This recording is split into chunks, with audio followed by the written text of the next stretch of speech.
کو سمجھا جاتا ہے، حالانکہ ایسا نہیں ہوتا۔ وہ سب جانتا اور سمجھتا ہے، بس وہ اپنے صبر کی وجہ سے لوگوں کی گھٹیا حرکات کو نظر انداز کر دیتا ہے۔ حضرت علی رضی اللہ تعالیٰ عنہ نے ارشاد فرمایا، جو شخص تم پر غصہ کرے مگر پھر بھی تعلق ختم نہ کرے، وہ برے وقت میں تمہارا سچا ساتھی ہے۔ جذبات کی وضاحت دینے میں ناکام ہو جائیں تو اس وقت سب کچھ اللہ پر چھوڑ کر پیچھے ہٹ جانا چاہیے۔ ہمیشہ اپنے رب سے پورا امید رہو، کیونکہ اس پوری دنیا میں جتنی جلدی رب راضی ہوتا ہے اتنی جلدی کوئی بھی راضی نہیں ہوتا۔ یہ غم اور مصائب ہمیں ہماری اوقات میں رکھنے کے لیے آتے ہیں۔ جب کبھی ہم انا میں اڑنے لگتے ہیں یا جفا میں حد سے بڑھ جاتے ہیں تو یہ ہمیں ہمارے مقام پر واپس چھوڑنے آ جاتے ہیں۔ اشفاق احمد۔ 4 بیویوں پہ راضی لوگ 4 بیٹیوں پہ رونے لگتے ہیں۔ تکلیف، کبھی بھی کسی کو تکلیف مت دیں۔ جانداروں کو دی جانے والی تکلیف یقیناً آپ کی دعاؤں کی قبولیت میں رکاوٹ بھی بن جاتی ہے، اور آخرت کا حساب الگ سے دینا ہوتا ہے۔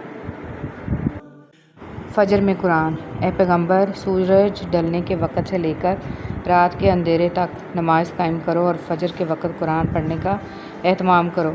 بے شک صبح کے قرآن میں فرشتے حاضر ہوتے ہیں۔ میں بہت خوش ہوں کیونکہ مجھے کسی سے کوئی امید نہیں ہے سوائے اللہ تعالیٰ کی ذات سے۔ وہی میرا رب ہے، وہی میرا سب ہے۔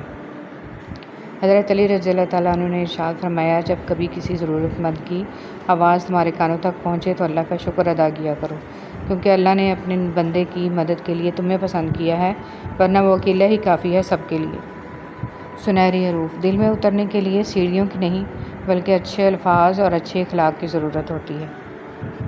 حضرت حسن رضی اللہ تعالیٰ عنہ نے فرمایا، انسان کی تباہی 3 چیزوں میں ہے: تکبر، حرص اور حسد۔ معاشرے کے بدترین لوگ وہ ہیں جو کمزور کی غلطی پر شور مچاتے ہیں اور طاقتور کی غلطی پر مجرمانہ خاموشی اختیار کرتے ہیں۔ حضرت محمد صلی اللہ علیہ وسلم نے ارشاد فرمایا، مریض کی عیادت کرنے والا واپس آنے تک جنت کے باغ میں رہتا ہے۔ یا اللہ رحم فرما، ساری کی ساری چالاکیاں اور ہوشیاریاں صرف دنیا میں ہی ہیں۔ اس کو بیوقوف بنا لیا، اسے جھوٹ بول لیا، اسے دھوکہ دے دیا، لیکن یاد رکھیں جو کچھ آپ کر رہے ہیں وہ ہواؤں میں نہیں اڑ رہا، فرشتے لکھ رہے ہیں اور اللہ تعالیٰ دیکھ رہا ہے۔ یا اللہ ہمیں معاف کر دے۔ سانپ کو کس جگہ پھینکا گیا؟ اللہ نے اس سانپ کو جس کے منہ میں بیٹھ کر شیطان جنت تک پہنچا اور آدم کو بہکایا، اس سانپ کو اصفہان میں پھینکا۔ دوست بنانے سے پہلے کبھی کسی کے چہرے کو مت دیکھ بلکہ اس کے اخلاق اور چاہت کو دیکھ، کیونکہ اگر سفید رنگ میں وفا ہوتی تو نمک زخموں کی دوا ہوتی۔ جھوٹ کا بھی ایک ذائقہ ہوتا ہے، خود بولو تو میٹھا لگتا ہے اور کوئی اور بولے تو کڑوا لگتا ہے۔ اے اللہ مجھے ایسا بنا دے کہ اپنے سارے دل کے ساتھ تجھ سے محبت کروں اور اپنی ساری کوشش تجھے راضی کرنے میں لگا دوں۔ اگر تم بڑے گناہوں سے بچتے رہو گے جن سے تم کو منع کیا گیا ہے تو ہم تمہارے چھوٹے گناہ معاف کر دیں گے اور تمہیں عزت والی جگہ جنت میں داخل کریں گے۔ درخت سے گرنے والا کوئی پتا ایسا نہیں جس کا اسے علم نہ ہو، تو پھر وہ آنسو جو تیری آنکھ سے ٹپکا، وہ درد جس نے تیرے دل کو بےکل کیا، کیا اس 70 ماؤں سے زیادہ پیار کرنے والے کو اس کی خبر نہیں؟ بس اطمینان رکھ، اس کے ہاں دیر ہے، اندیر نہیں۔ تمہاری جنگ کسی اپنے پرائے سے نہیں، ہر اس شخص سے ہے جو تمہاری آخرت میں رکاوٹ بنے، اور یہ جنگ تمہارے اپنے آپ سے بھی ہے۔ اللہ تعالیٰ سے ہمیشہ خوبصورت گمان رکھو، فقط ایک وہی ذات ہے جو اندھیروں میں روشنی بکھیرنے پر قادر ہے، بس وہی ہے جو مضطرب دلوں کو سکون بخشتا ہے، وہی ہے جو کچھ نہیں سے کچھ کو پیدا کرتا ہے اور کچھ کو کچھ نہیں کرتا ہے۔ جو رشتے ہماری طاقت ہوتے ہیں اکثر وہی ہماری کمزوری بھی ہوتے ہیں۔ رشتے خون کا ہو یا احساس کا، اس میں ضد نہیں آنی چاہیے، ورنہ ضد جیت جاتی ہے اور رشتہ ہار جاتا ہے۔ زندگی میں کبھی بھی اپنے ہنر پر غرور مت کرنا، کیونکہ پتھر جب بھی پانی میں گرتا ہے تو اپنے ہی وزن سے ڈوب جاتا ہے۔ صبح سویرے کام شروع کرنا۔ نبی کریم صلی اللہ علیہ وسلم نے فرمایا، میں نے اللہ تعالیٰ سے دعا کی کہ یا اللہ میری امت کے لیے اس کے سویرے کے کاموں میں برکت عطا فرما۔ تم سزا جزا کا اختیار اپنے ہاتھ میں لینے کی کوشش مت کرو، تمہیں کیا پتہ کہ کون گناہ گار ہے کون بے گناہ، یہ علم تو اللہ کے پاس ہے اور یہ اختیار بھی اس کے پاس رہنے دو، ایسا نہ ہو کہ تمہیں بعد میں پچھتانا پڑے۔ میں نے گناہوں میں ڈوبے لوگوں کو راتوں کو روتے دیکھا ہے اور نیکی کرنے والوں کو دوسروں پر ہنستے دیکھا ہے۔ کس کا کردار اچھا اور کس کا برا ہے یہ صرف اللہ جانتا ہے، کیونکہ انسان صرف اچھے انسان سے محبت کرتا ہے، جبکہ اللہ برے انسان کو بھی اکیلا نہیں چھوڑتا۔ کسی کے تلخ یا غمگین پوسٹ کرنے کا مطلب یہ نہیں ہے کہ انسان محبت میں دھوکہ کھا کر یا عشق میں ناکام ہو کر ایسا کچھ لکھتا ہے۔ اکثر خوش مزاج لوگ بھی بہت تلخ باتیں کہہ اور لکھ جاتے ہیں، کیونکہ کچھ باتیں انسان پسند کرتا ہے، کچھ اس کے مزاج میں ہوتی ہیں اور کچھ وہ زندگی سے سیکھ لیتا ہے۔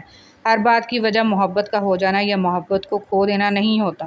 اور بھی غم ہیں زمانے میں محبت کے سوا، ایسی بہت سی تلخ حقیقتیں موجود ہیں جو انسان کو افسردہ کر دیتی ہیں۔ کسی کو خوشی دینا صدقہ ہے، مگر کسی کو دکھ دینا وہ قرض ہے جو آپ کو ایک نہ ایک دن ضرور ملے گا، کسی اور کے ہاتھوں۔ لوگ توڑتے ہی چلے گئے، میں صبر کرتی ہی رہی اور پھر اللہ نے مجھے میرے صبر کا صلہ دے دیا۔ دوستی 5 موتیوں کی ایک خوبصورت مالا ہے: محبت، قربانی، وفاداری، اعتماد، اتحاد۔ اگر ان میں سے ایک موتی بھی ٹوٹ جائے تو ساری مالا بکھر جائے گی۔ حضرت علی رضی اللہ تعالیٰ عنہ نے ارشاد فرمایا، موت حتمی ہے، رزق تقسیم ہو چکا ہے، بس اس کی تاخیر سے تمہیں غمگین نہیں ہونا چاہیے، کیونکہ حرص اسے کھینچ کر نہیں لا سکتی اور پاک دامنی سے واپس نہیں لوٹا سکتی، اور تحمل کرنا مومن کو زیب دیتا ہے۔ نماز کب کام آئے گی؟ فجر مرتے وقت، ظہر قبر میں، عصر منکر نکیر کے سوالات کے وقت، مغرب حساب کتاب کے وقت، عشاء پل صراط پر۔ لقمان حکیم سے پوچھا گیا، کیا کوئی چیز یا لمحہ موت سے بھی زیادہ تکلیف دہ ہوتا ہے؟ تو حکیم لقمان نے فرمایا، ہاں، جب کوئی شریف انسان کسی مجبوری میں کسی کم ظرف انسان کے آگے دستے سوال۔ ہم کسی کے دل میں جھانک نہیں سکتے، یہ جان نہیں سکتے کہ کون ہمارے ساتھ کتنا مخلص ہے، لیکن وقت اور رویے جلد ہی یہ احساس دلا دیتے ہیں۔ جن سے تعلق رکھنا ہو ان سے بحث نہیں کی جاتی، اور جن سے تعلق نہ رکھنا ہو ان سے بحث کا کوئی فائدہ نہیں ہوتا۔ حضرت علی رضی اللہ تعالیٰ عنہ فرماتے ہیں، کبھی کسی کو دھوکہ مت دینا، اگر کسی کو چھوڑنا ہو تو وجہ بتا کر چھوڑنا، وجہ بنا کر نہیں، ورنہ اس شخص کا ایک ایک آنسو تمہاری زندگی تباہ کر دے گا۔ ہر بات پر ہاں میں ہاں ملانا منافقوں کی عادت ہے۔ حضرت علی رضی اللہ تعالیٰ عنہ۔